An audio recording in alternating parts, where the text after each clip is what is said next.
రాముణ్ణి కొలిచినావమ్మా నిత్యం పూజలే చేసినావమ్మా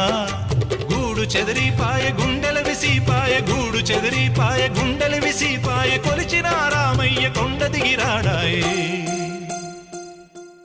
వందనాలమ్మా అమ్మా వందనాలమ్మా